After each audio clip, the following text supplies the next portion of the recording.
wabarakatuh. Waalaikumsalam warahmatullahi Waalaikumsalam wabarakatuh. warahmatullahi wabarakatuh. Bismillahirrahmanirrahim. Assalatu wassalamu ala rasulillah wa ala alihi ashabihi wa man tabi'ahum bi ihsan ila yaumil qiyamah. Allahumma shalli ala sayyidina Muhammad wa ala ali sayyidina Muhammad.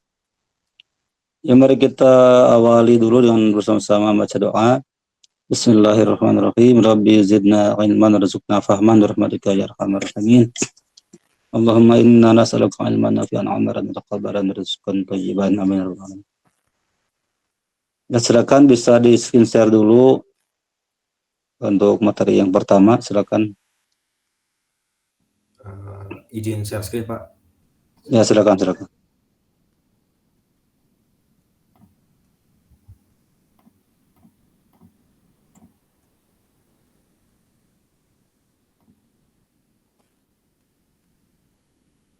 Apakah sudah muncul, Pak? Ya, sudah.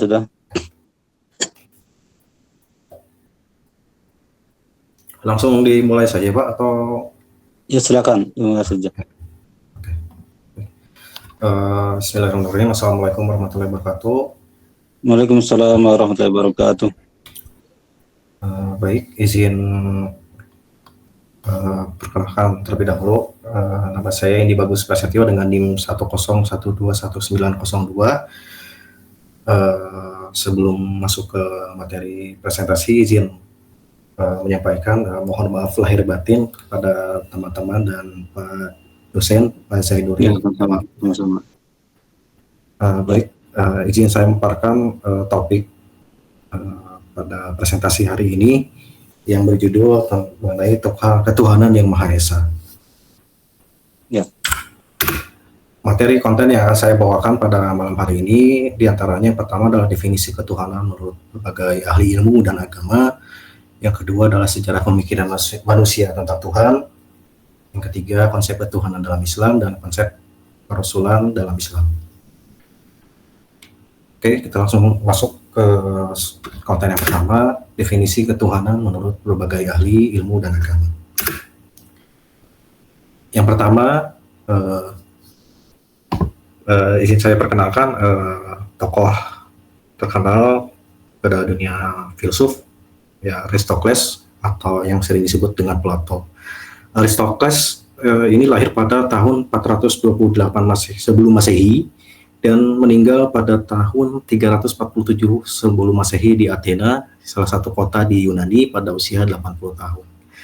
Aristokles sering juga disebut dengan nama Plato yang diberikan oleh guru pelatih Islamnya pada waktu itu. Plato dalam bahasa Yunani berasal dari kata benda yang sering disebut dengan Platos atau yang berarti si lebar. Dengan demikian nama Plato berarti mengandung arti julukan si lebar. Dijelaskan dalam jurnal teologis dan studi pastoral atau ilmu tentang Tuhan atau agama bahwa ketuhanan Plato adalah sebagai jiwa alam semesta. Plato meyakini adanya Tuhan karena ia percaya Tuhanlah yang menciptakan alam dan seisinya. Salah satu karyanya yang berjudul Cratylus menjelaskan bahwa Tuhan tidak dikenal dan tidak ada esensinya atau tidak berwujud yang dapat dikenali. Nama-nama yang digunakan untuk menunjukkan sifat-sifat Tuhan tidak berarti manusia telah sungguh-sungguh mengenalnya. Tuhan bagi Plato yang dipahami sebagai jiwa alam semesta ialah sebagai sumber terutama dari semua gerakan yang terjadi dalam alam semesta. Plato terkenal dengan mengemukakan konsep Tuhan dan ketuhanan melalui beberapa karyanya, terutama dalam dialog Timaeus dan Republik. Berikut adalah 3 poin besaran yang sering dikemukakan oleh para filsuf. Yang pertama adalah form of the good, yaitu bentuk kebaikan tertinggi. Plato mengidentifikasi form of good atau kebaikan tertinggi ini sebagai entitas yang paling fundamental. Bentuk ini merupakan sumber dari semua realitas dan pengetahuan. Lalu yang kedua, ketuhanan dan moralitas. Dengan ini Plato meyakini bahwa pemahaman yang benar tentang sifat ilahi sangat penting untuk kebajikan dan kebahagiaan manusia. Lalu yang ketiga adalah pandangan Plato terhadap dewa-dewa tradisional.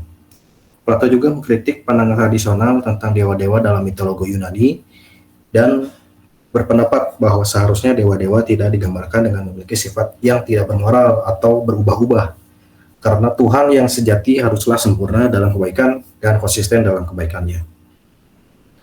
Oke, ini adalah pemaparan dari Plato sebagai ahli tokoh filsuf dari Yunani. Selanjutnya adalah tokoh terkemuka dari ilmu agama yang sering dikenal dengan Ibnu Sina, atau nama panjangnya adalah Abu Ali Al-Husain bin Abdullah bin Sina. Lahir pada tahun 980 Masehi di Afsyanah, dekat Bukhara, sekarang wilayah Uzbekistan, dan wafat pada tahun 1037 Masehi di Hamadan, Persia, atau negara yang sekarang namanya Iran. Ibnu Sina adalah seorang filsuf, ilmuwan, dan dokter muslim terkenal. Di barat beliau dikenal dengan julukan Avicenna, nama Latin dari Ibnu Sina, dan karya-karyanya berpengaruh besar dalam dunia Islam dan Eropa. Ibnu Sina menemukan wujud wajib dan Tuhan tidak melalui penelaahan atau atas prinsip-prinsip ataupun asal-usul alam, melainkan melalui perhatian yang cermat atas kemungkinan dan kemestian, mungkin dan wajib, dan ketergantungan mutlak dari wujud mungkin pada wujud wajib. Wujud wajib ini berarti wujud yang harus ada. Setelah membuktikan eksistensi Tuhan, Ibnu Sina melanjutkan pembuktian keesaan dan wujud wajib. Beliau mengatakan, dengan perhatikanlah, lihatlah bagaimana pembuktian kami tentang eksistensi sumber kesucian dan kesempurnaannya.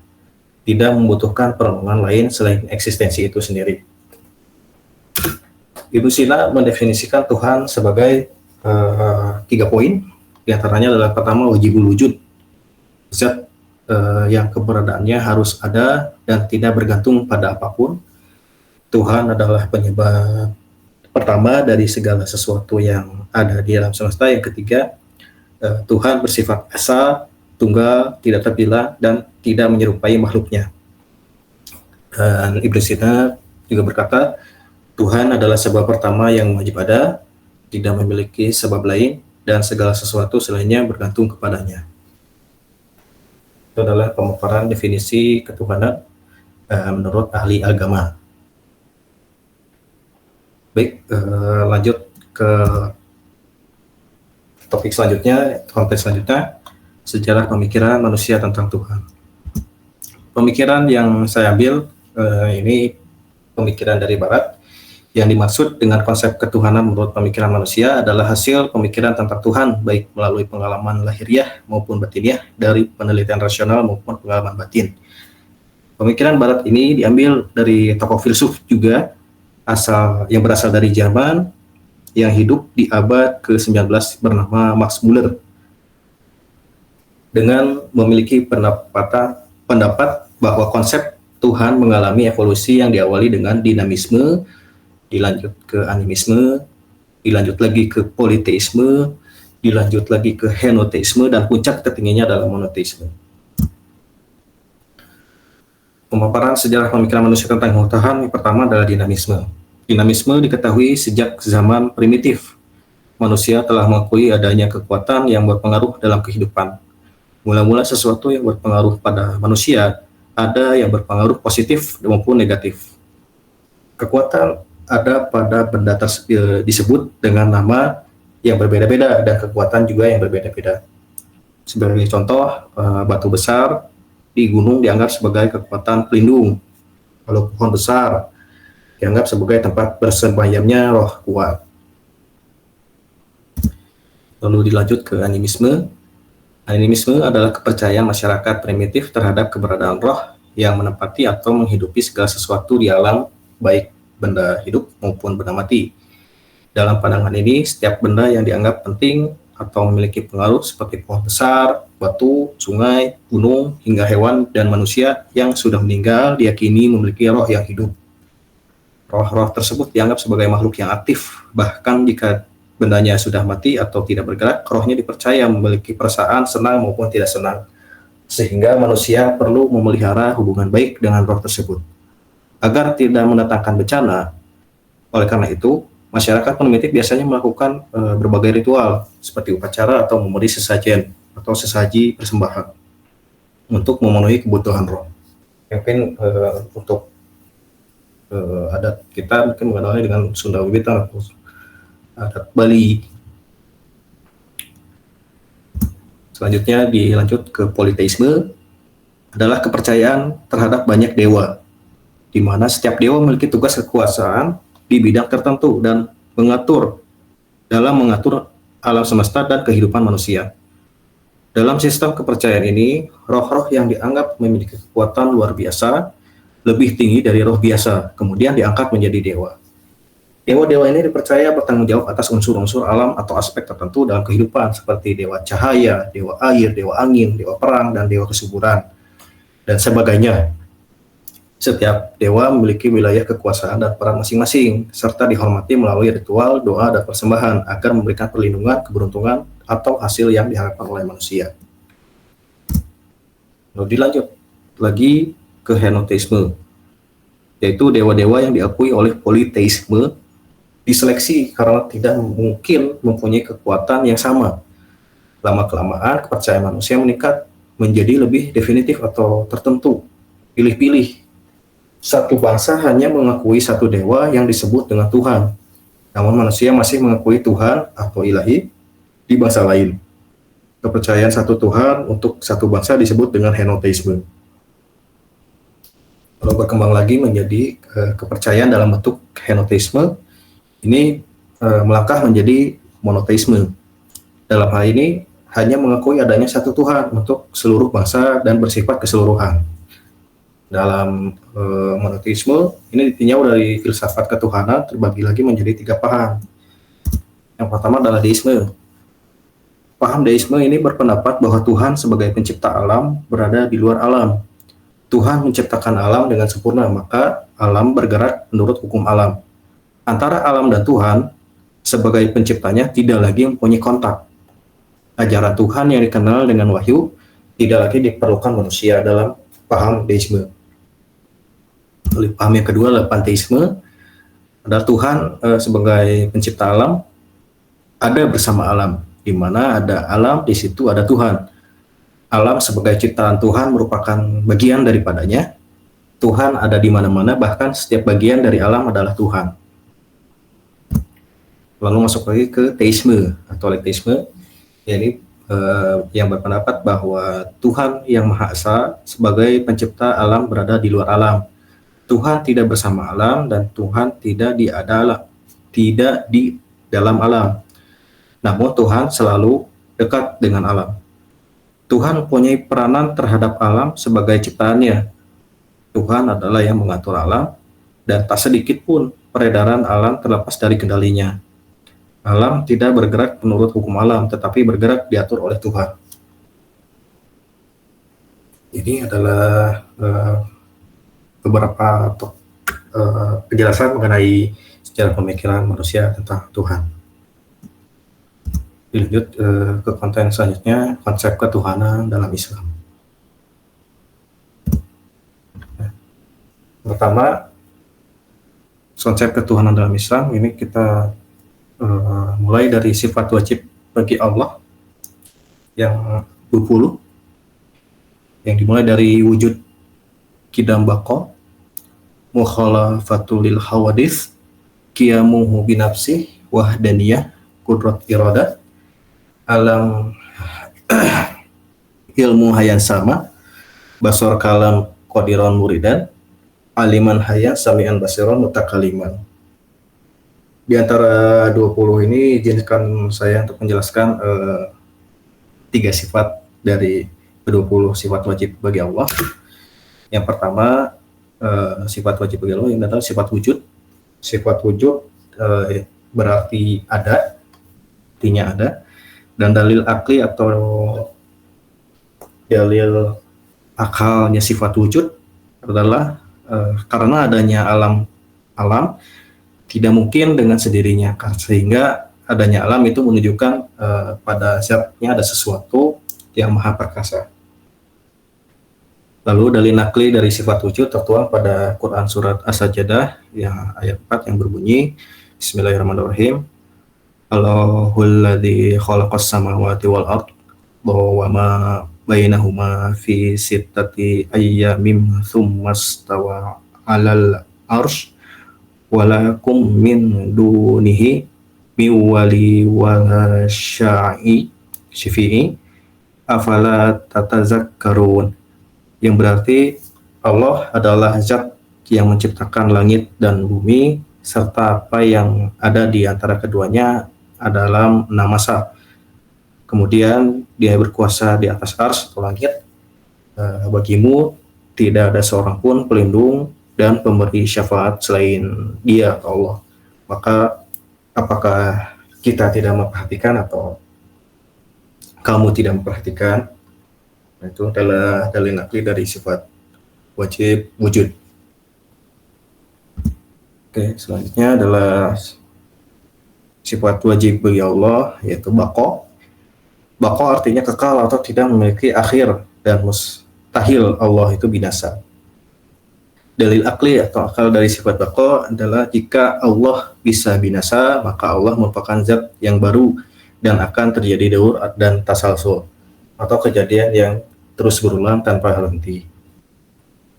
Nah, dalam dalil aklinya, sifat baqo tertuang pada Quran surat Ar-Rahman ayat 26 sampai 27 yang berbunyi, Bismillahirrahmanirrahim. Kullu man 'alaiha fan wa yabqa wajhu rabbika dzul jalali wal ikram. Yang berarti semua yang ada di atasnya atau bumi itu akan binasa. Akan tetapi wajah zat Tuhanmu yang memiliki kebesaran dan kemuliaan akan tetap kekal. Quran surat Ar-Rahman 26 sampai 27. Sebagai dalil nakli dari sifat baqo. Oke, yang ketiga, sifat wajib di Allah Subhanahu wa taala, sifat wahdaniyah, yang artinya Allah Maha Esa dalam zat. Ya, yang disebut dengan zat ini adalah Allah tidak tersusun dari bagian-bagian atau apapun itu. Maha Esa dalam sifat Allah tidak memiliki dua sifat yang sama dalam nama dan maknanya seperti dua kodrat. Dalil akli atau akal, dalil akal yang sifat wahdaniyah ini adalah jika Allah lebih dari satu dalam uluhiyahnya atau Allah berhak yang dibedahi, niscaya tiada tercipta alam semesta.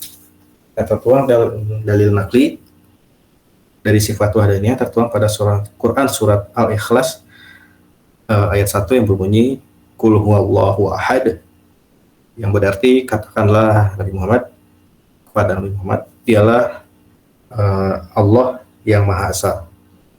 Quran surat Al-Ikhlas ayat 1 sebagai dalil naklinya sifat wajib wahdaniyah. Oke.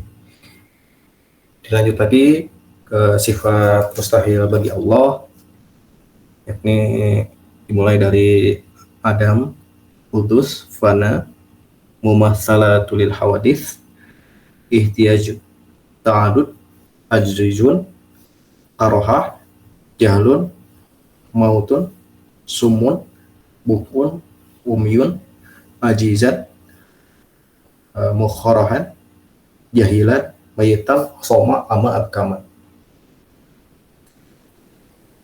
Oke, seperti sifat wajib bagi Allah, izinkan saya untuk menjelaskan 3 bagian dari sifat mustahil bagi Allah. Sifat mustahil pertama ini sifat Adam. Dalil akli dari sifat Adam ini adalah jika Allah tidak ada, maka alam semesta ini juga tidak akan pernah ada. Namun kenyataannya alam semesta ada, berarti pasti ada yang menciptakan, yaitu Allah. Dalil nakli dari sifat mustahil Adam tertuang pada Quran surah Al-Ikhlas ayat 2 hingga 4 yang berbunyi, Bismillahirrahmanirrahim. Allahus samad, lam yalid wa lam yulad wa lam yakul lahu kufuwan ahad. Yang berarti Allah tempat meminta segala sesuatu, dia tidak beranak dan tidak pula diperanakan, dan serta tidak ada sesuatu yang setara dengannya. Quran surat Al-Ikhlas ayat 2 hingga 4 ini adalah merupakan dalil nakli di sifat mustahil bagi Allah ada. Yang selanjutnya adalah atau yang berarti baru atau berarti diciptakan.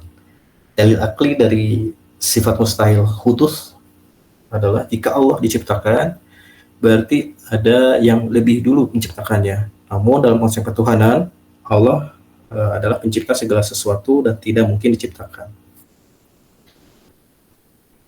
Dalil nakli dari sifat kudus tertuang pada Quran surat Al-Hadid ayat 3 yang berbunyi wal awwalu wal akhiru waz zahiru wal batin wa huwa bikulli syai'in alim, yang berarti dialah yang maha awal, maha akhir, maha zahir, dan maha batin. Dia maha mengetahui segala sesuatu. Di Quran surat Al-Hadid ayat 3. Selanjutnya dilanjut ke jahil yang berarti bodoh. Ini salah satu sifat mustahil dari Allah. Dalil akli dari sifat mustahil jahil ini adalah jika Allah bodoh, maka dia tidak mungkin bisa menciptakan alam semesta yang sangat teratur dan sempurna.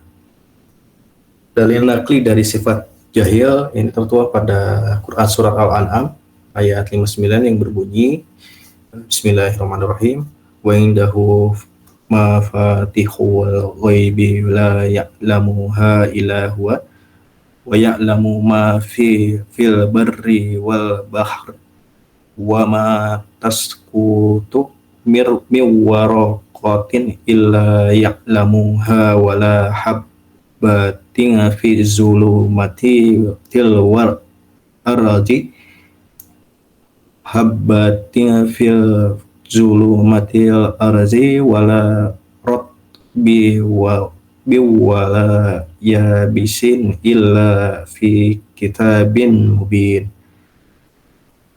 yang berarti adalah kunci-kunci semua yang gaib ada padanya, tidak ada yang mengetahuinya selain dia mengetahui apa yang ada di darat dan di laut.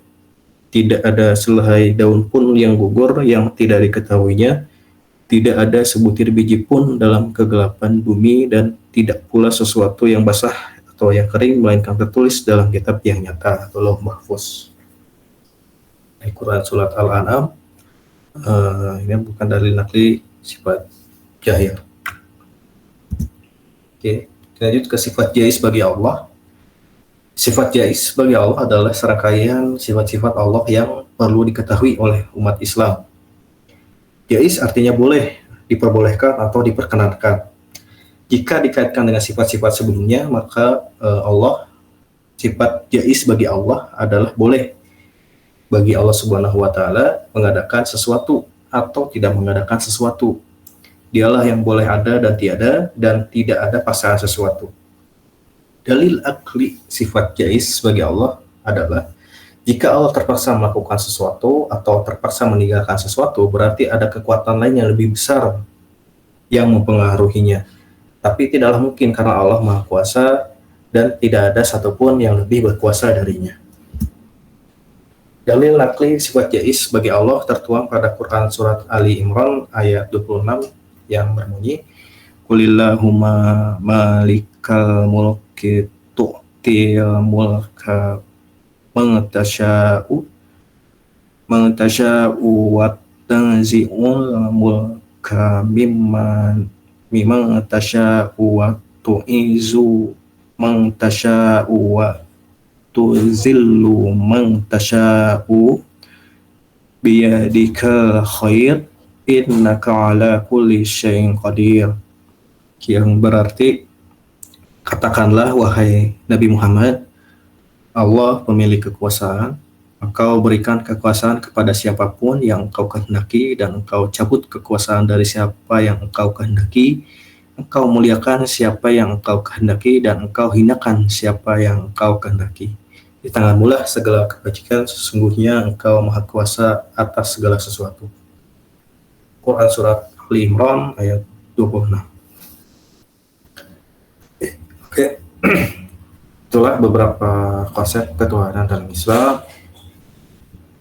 Dilanjut ke konten selanjutnya, ini adalah konsep kerasulan dalam Islam.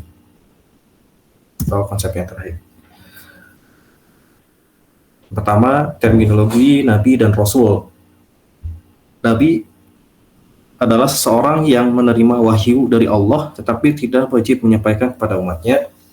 Sedangkan Rasul adalah seseorang yang menerima wahyu dari Allah dan memiliki tugas menyampaikan serta menyebarkan ajarannya kepada umatnya atau kepada manusia. Lalu perbedaan Nabi dan Rasul, pertama Rasul diutus kepada kaum yang belum beriman, sedangkan Nabi melanjutkan ajaran Rasul sebelumnya. Rasul menerima wahyu dalam bentuk syariat baru, sedangkan Nabi meneruskan syariat yang telah ada. Syariat kerasulan ini tertuang juga pada kalimat syahadat kedua, wa asyhadu anna Muhammadan Rasulullah, yang berarti tiada Tuhan, tiada manusia yang berhak diikuti seutuhnya kecuali Muhammad bin Abdullah bin Abdul Muthalib al-Hashim al-Quraisy sallallahu alaihi wasallam. Beliau adalah seorang hamba yang tidak memiliki sifat ketuhanan sama sekali dan seorang rasul yang tidak boleh didustakan. Oke. Lalu Allah berfirman dalam Quran Al-Ahzab ayat 36. Bismillahirrahmanirrahim.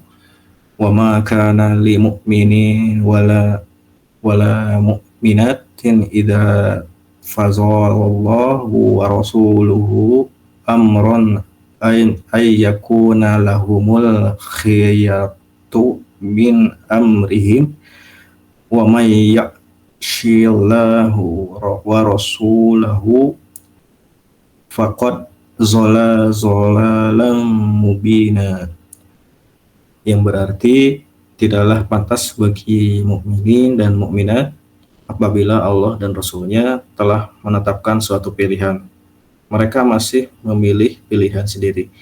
Barang siapa yang mendurhakai Allah dan Rasulnya, maka sungguh ia tersesat dengan kesesatan yang nyata. Baik, itulah beberapa konsep kerasulan dalam Islam yang diambil dari beberapa dalil dan syariat kerasulan. Oke. Baik, sekian untuk konten yang dapat saya sampaikan.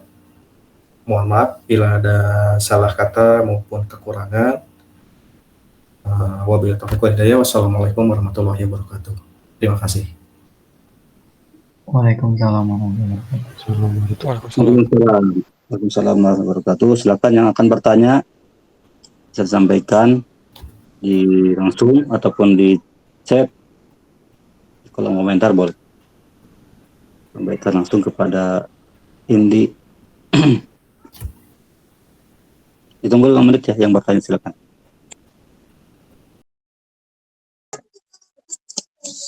Ya, baik, silakan ditutup saja jika tidak ada yang bertanya, silakan.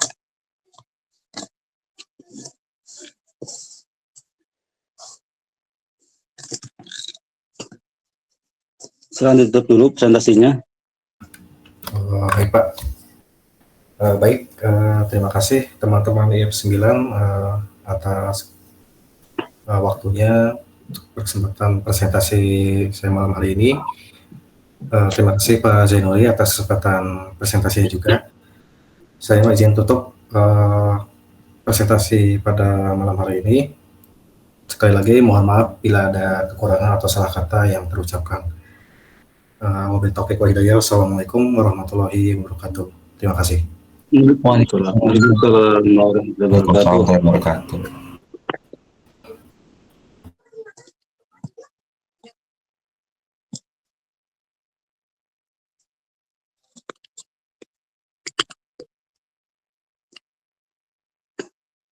Sebentar ya.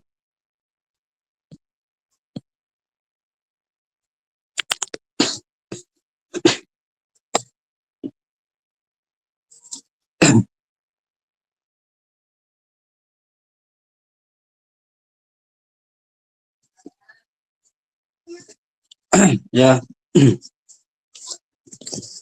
Baik, terima kasih atas presentasinya mengenai ketuhanan yang Maha Esa.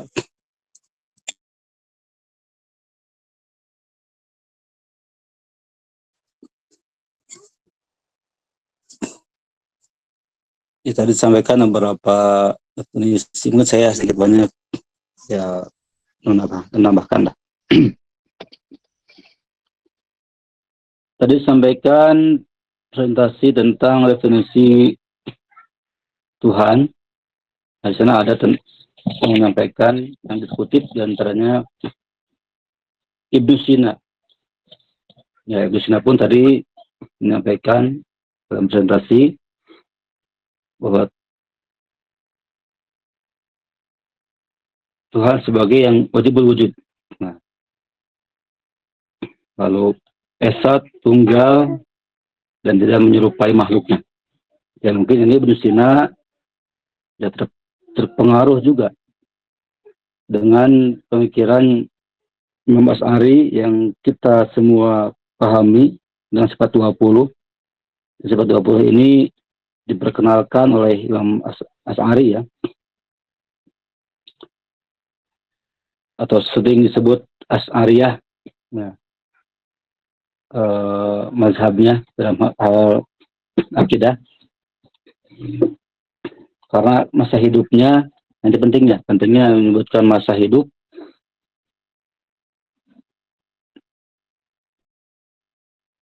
Ibnu Sina lahir 50 tahun kurang lebih dari kehidupan setelah Imam Asy'ari wafat. Dan Imam Asy'ari ini di Irak mengembangkan pemikirannya. Ibnu Sina di Iran, ya bertetangga lah. Jadi kemungkinan besar ini adalah terpengaruh daripada pemikiran akidah Imam Asy'ari, sehingga berpendapat tadi tentang Tuhan atau Allah Subhanahu wa taala sebagai yang wajib wujud, esa tunggal tidak berbilang, dan mukhalafatul hawadisi tidak menyerupai makhluknya. Kemudian tadi mengenai sejarah pemikiran tentang Tuhan, animisme, politisme, henoteisme, monoteisme. Ini tentu pemikiran ataupun sejarah tentang ketuhanan dalam pandangan sejarah Barat ya, sejarawan Barat. Jika kita melihat pemahaman ketuhanan dalam Islam, tentu berawal dari monoteisme dulu. Karena monoteisme ini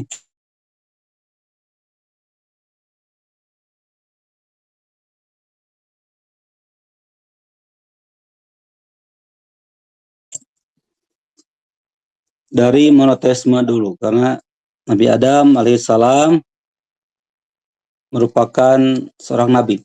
Tentu beliau diberikan bekal oleh Allah tauhid, ajaran tauhid yang kemudian diajarkan kepada keturunan-keturunannya sampai saat ketika yang mengajarkan tauhid ataupun nabi-nabi setelah Nabi Adam tiada. Nah, ini iblis sesuai janjinya menyesatkan umat ataupun anak cucu Adam dengan mengajarkan tadi dinamisme, animisme, politisme, henoteisme, dan seterusnya kepada umat manusia. Disesatkan lagi ajaran tauhidnya. Ya, mungkin kita bisa mempelajari, tidak perlu jauh-jauh ke Nabi Adam ya. Nabi Ibrahim lah, kita bisa cek tentang Nabi Ibrahim, bagaimana beliau sudah mengajarkan cara berhaji yang benar.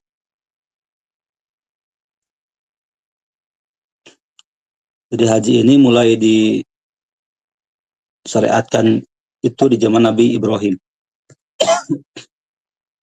Ka'bah sudah benar ya, dipakai untuk berhaji di zaman Nabi Ibrahim. Tujuannya menyembah kepada Allah, beribadah kepada Allah, bukan menyembah batu Ka'bah. Tetapi pada perkembangannya setelah Nabi Ibrahim tidak ada, Nabi Ismail pun sudah wafat, kemudian penerusnya yang mungkin tergoda ya, godaan setan, godaan iblis, sehingga kembali tersesat. Sehingga tiba-tiba Ka'bah sepeninggal Nabi Ibrahim, Nabi Ismail mengikuti terpengaruh ya tren di zaman itu, penyembahan kepada berhala. Nah, itu sesuai dengan janji iblis, tentunya menyesatkan kembali apa yang sudah diluruskan Nabi Ibrahim. Umat manusia disesatkan kembali untuk menyembah selain Allah, dan Ka'bah dipenuhi berhala-berhala sebanyak ratusan, 360 ya katanya, 360 berhala dikelilingkan di sekeliling Ka'bah. 360 itu perwakilan dari berhala-berhala tiap-tiap suku, ya, setiap suku, tiap-tiap kabilah. Ini mungkin yang bisa maksud dengan politeisme, banyak dewa. Nah, kemudian ya, kembali hadir Nabi Muhammad SAW meluruskan kembali ajaran itu, sehingga kembali pada tauhid atau monoteisme.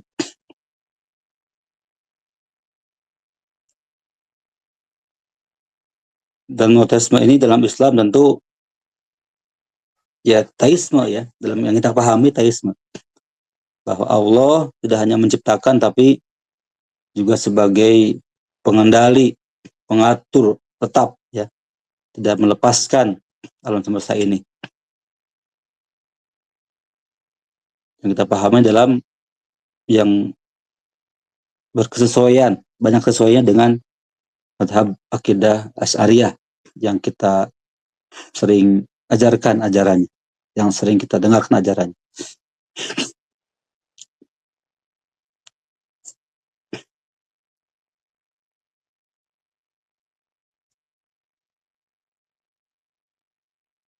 Karena Asy'ariyah ini hasil menurut sejarahnya ya,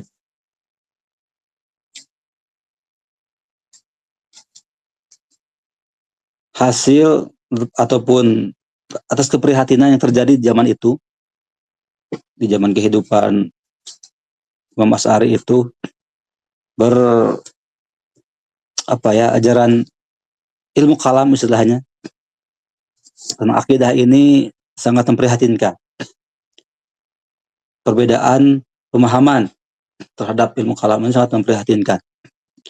Maka seringkali ilmu kalam ini disebut dengan fiqhul akbar, fikih besar.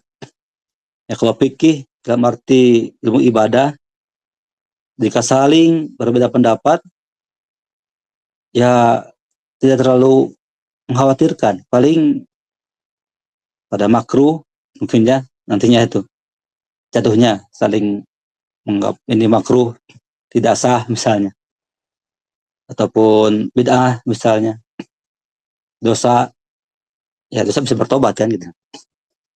Tapi kalau akidah itu sudah beda pendapat langsung kafir. Bahkan sejak zaman sahabat Ali, sahabat Ali ini dibunuh ya, korban salah paham, salah pemikiran dari yang berhalawan Khawarij, yang bernama Abdurrahman bin Muljam ya kalau nggak salah, Abdurrahman bin Muljam.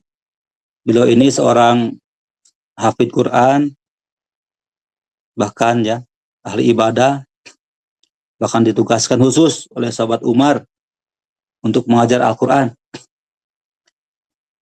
Tetapi ya salah pemahaman Abdurrahman bin Muljam ini karena sikap sahabat Ali yang waktu itu Khalifah Ali dianggap tidak sesuai dengan ajaran hukum Allah yang dia pahami Bersikap sahabat Ali dianggap tidak sesuai dengan hukum Allah yang dia pahami, yang dia Abdullah bin Muljam pahami. Dianggap bukan sebagai pemikiran dari hukum Allah. Sehingga sahabat Ali dianggap kafir. Akhirnya ya itulah sampai dibunuh. Karena konsekuensi mengkafir-kafirkan itu bahaya. Bisa menjadi zaman sekarang lah ya. Zaman sekarang ini bisa menjadi pemahaman yang mengarah pada terorisme. Membunuh sesama muslim yang dianggap berseberangan pemikirannya, tidak merasa berdosa. Bahkan merasa berjihad mereka itu. Para teroris ya. Ini mungkin akar pemikirannya dari akarnya pemikiran tersebut dari orang-orang Khawarij yang menganggap orang-orang di luar kelompoknya dianggap kafir walaupun muslim. Ini berbahaya. Nah, makanya Imam Asy'ari ini berijtihad agar jangan sampai terjadi umat Islam saling kafir mengkafirkan. Ada kelompok yang menganggap orang yang berdosa besar ini kafir. Itu sudah bahaya. Orang yang berdosa besar dianggapnya kafir. Ini berbahaya. Makanya dalam bahasa Asy'ariyah akan memperkenalkan Asmaul Husna kan gitu ya. Allah Maha Pengampun, Al-Ghafur ya, Al-Afu. Ya, sehingga yang berdosa besar masih berpeluang bertobat dan tidak dianggap kafir selama tidak murtad tentunya. Nah itu mungkin sekilas ya kemunculan dari paham sifat 20 tadi diantaranya dari paham Asy'ariyah.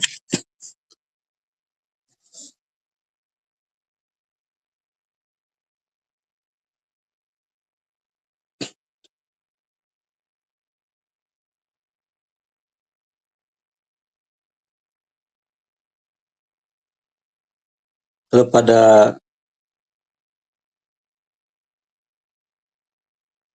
konsep kerasulan, konsep kerasulan dalam Islam ini sangat berbeda tentunya dengan konsep Yahudi, Nasrani. Pertama, kita tidak membedakan antara Nabi ataupun Rasul yang diutus Allah sebelum Nabi Muhammad SAW. Semuanya wajib kita hormati. Tidak boleh kita menghina Nabi atau Rasul yang diutus sebelum Nabi Muhammad SAW. Semuanya adalah harus kita hormati. La nufariqu baina ahadin min rusulin. Nah, sampai kita membeda-bedakan di antara para rasul tersebut. Kemudian yang paling penting diantaranya adalah kita meyakini Nabi Muhammad SAW ini sebagai Rasul terakhir. Tidak ada Nabi, tidak ada Rasul setelah Nabi Muhammad SAW. Nah, sehingga di antara konsekuensinya adalah Al-Quran sebagai kitab suci sudah tidak akan ada lagi firman Allah setelah Al-Quran. Tidak ada lagi wahyu Allah setelah Al-Quran sampai hari kiamat. Dan kita mungkin sering juga mendengar riwayat Nabi Isa nanti akan diturunkan kembali di akhir zaman. Nah, itu bukan sebagai Rasul ya, tetapi untuk kembali menjempurnakan, untuk kembali, bukan menyempurnakannya, untuk kembali menghidupkan kembali ajaran Nabi Muhammad SAW yang sudah banyak dilupakan oleh umat manusia sebelum hari kiamat. Nah, itu kita meyakini dan benar-benar memegang teguh Nabi Muhammad SAW adalah Nabi dan Rasul terakhir. Tidak akan ada lagi Nabi atau Rasul setelah Nabi Muhammad SAW.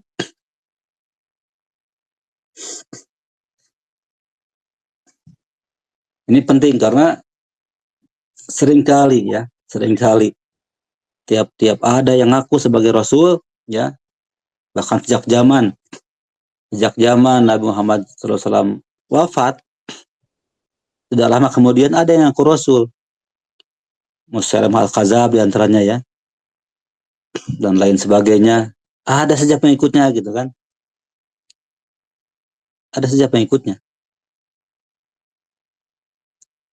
Yang paling besar mungkin yang diorganisir para penjajah, semacam Ahmadiyah kan gitu ya. Di antara aliran mereka menganggap pendirinya Mirza Ghulam Ahmad ada yang dianggap sebagai Rasul. Kemudian Indonesia juga kasus yang cukup besar ya, Musadek apa namanya, siapa sebelum saya agak lupa namanya, ada Musadeknya gitu. Ahmad Musadek. Nah, Ahmad Musadek bahkan sudah merencanakan hijrah pengikutnya ke Kalimantan gitu kan, sudah merencanakan, sudah membeli tanah di sana kan, sudah membuat perumahan hijrah di Kalimantan gitu. Pengikutnya bukan hanya orang awam, tapi dokter ada kan, beberapa sarjana ada. Juga yang cukup fenomenal, kasus Lia Eden. Nah, silakan lah, masing-masing bisa ngecek di internet. Kasus Lia Eden, dia aku Rasul, aku Jibril, bahkan pernah di penjara, tapi sudah meninggal ya. Kalau Ahmad Musadek saya belum, mungkin udah meninggal atau masih di penjara, saya kurang tahu. Belum cek lagi beritanya. Di Bandung terakhir di mana itu, Cijaura kalau nggak salah ya, 2 tahun kemarin itu kasus mengaku Nabi, ada saja pengikutnya gitu. Nah, jadi tentu kita harus memegang teguh bahwa Nabi Muhammad SAW Nabi terakhir, tidak ada Nabi, tidak ada Rasul setelah Nabi Muhammad SAW. Dan Al-Quran itu sebagai kitab suci terakhir yang berlaku sampai akhir zaman.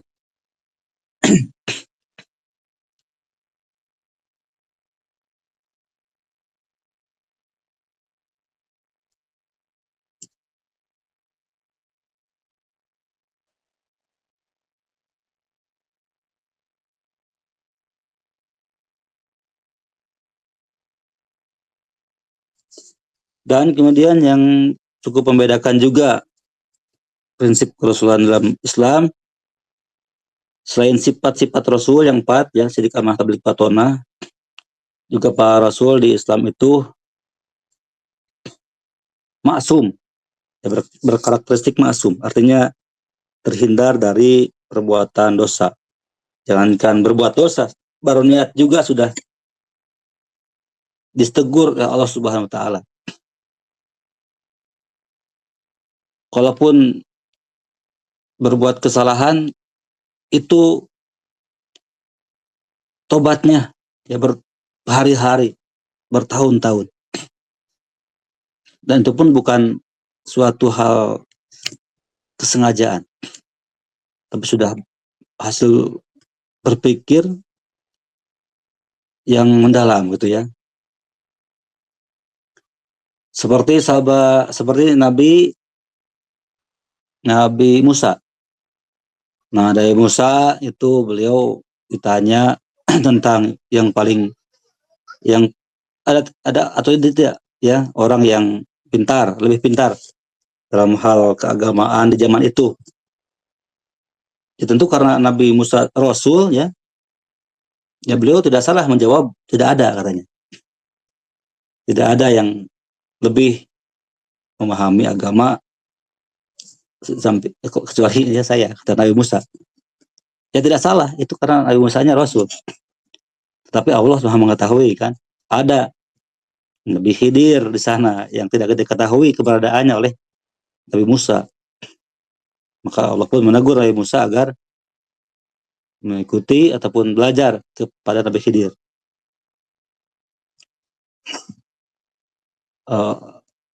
Kemudian Nabi Yunus. Nah, Nabi Yunus beliau Rasul wajib menyampaikan ajarannya. Kalaupun mau hijrah itu harus perintah Allah, bukan pemikiran inisiatif sendiri. Tetap Nabi Yunus sudah berdakwah bertahun-tahun, tidak ada yang beriman. Beristihadah Nabi Yunus untuk hijrah. Karena sudah bertahun-tahun diajak segala macam ya. Umatnya tidak ada yang beriman. Bahkan menghina Nabi Yunus. Nabi Yunus beristihad untuk hijrah ke tempat lain dakwahnya. Tapi itu tentu dianggap sebagai kurang tepat. Sehingga Allah menegur Nabi Yunus dengan ditenggelamkan ke laut dan ditelan ya. Ditelan ikan besar. Nabi Yunus pun langsung bertobat. Berhari-hari, berpuluh-puluh hari dalam perut ikan itu dan kemudian dikabulkan tobatnya dan dikeluarkan oleh Allah dari perut ikan besar tersebut. Atau juga Nabi kita Nabi Muhammad SAW ketika melihat setelah perang Uhud ya, Rasul mencari pamannya Hamzah yang sangat beliau cintai karena sangat membela kepada Rasul. Di samping Abi Thalib ya, Hamzah juga paman Rasul, sangat membela kepada Rasul. Wafat syahid di perang Uhud. Nah, Rasul kan manusia ya, punya sifat kemanusiaan ardul basariyah. Sifat jahil Rasul itu yaitu ardul basariyah, punya sifat-sifat kemanusiaan. Ya lapar, haus sama seperti kita. Kedinginan, merasakan cuaca panas, sakit hati, sedih, sama seperti kita. Tetapi tentu Allah atau Rasul ini sangat bisa mengendalikan kemarahan. Sehingga ketika melihat Hamzah, Rasul ya secara manusiawi marah, ingin balas dendam, bahkan bersumpah akan membunuh lebih banyak lagi orang musyrikin Mekah yang sudah membunuh Hamzah. Tetapi Allah langsung menurunkan ayat agar Rasul tidak membalas dendam. Akhirnya ya tidak jadi. Rasul pun menyurutkan kemauannya, hawa nafsunya untuk balas dendam. Ataupun kita bisa lihat surat Abasa, antaranya sikap Rasul yang dianggap kurang tepat oleh Allah sehingga ditegur dalam surat Abasa. Nah, itu masum ya. Jadi, Rasul jangankan berbuat dosa, baru niat saja diantaranya sudah ditegur oleh Allah. Nah, dalam pemahaman agama yang lain ya, ada yang menganggap Pak Rasul ini berdosa, bahkan dosanya dosa besar lagi.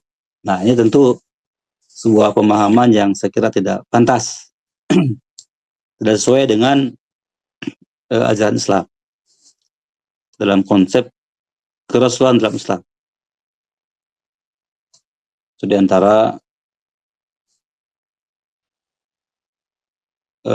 prinsip penting dalam kerasulan dalam Islam. Dan juga para Rasul ya laki-laki ya. Nabi dan Rasul ini laki-laki. Tidak ada Nabi atau Rasul perempuan. dalam pemahaman kita dalam konsep Rasul dalam Islam.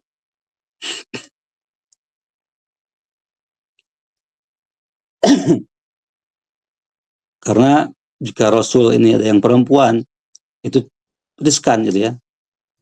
Mungkin kan wajib berdakwah kan. Setidaknya memberikan contoh Pak Rasul ini dalam ibadahnya. Para nabi itu ya. Tentu kalau perempuan nanti ada yang haid dan ada yang melahirkan. Nah, bisa berhenti dulu ibadahnya kan gitu. Bisa terganggu ibadahnya.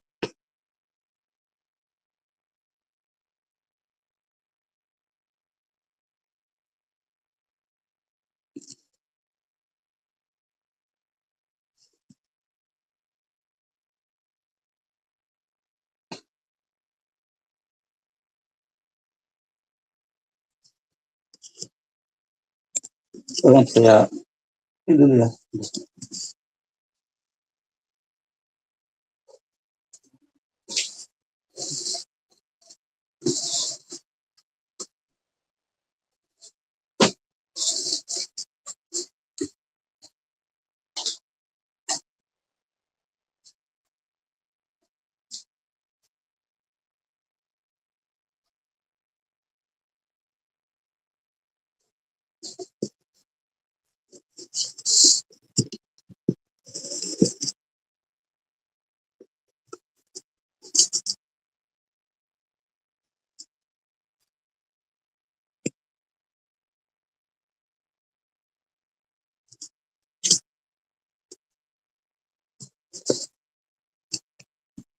Ini saya perhatikan absen, saya kira hadir semua ya.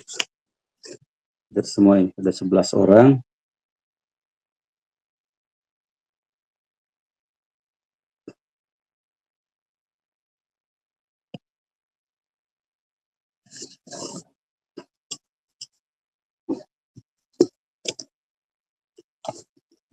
Baik, mungkin itu yang bisa saya tambahkan dan bermanfaat untuk minggu depan. Ya mudah-mudahan bisa offline, tapi lihat cuaca ya. Kalau cuacanya hujan misalnya, tentu mohon maaf bisa kita online lagi lah. Kalau hujan besar ya, lihat situasi aja.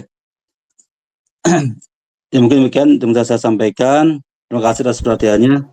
Alhamdulillahirrahmanirrahim. Subhanakallahumma bihamdika asyhadu an la ilaha illa anta astaghfiruka wa atubu ilaik. Assalamualaikum warahmatullahi wabarakatuh. Waalaikumsalam warahmatullahi wabarakatuh. Aku turun Pak. Sama-sama.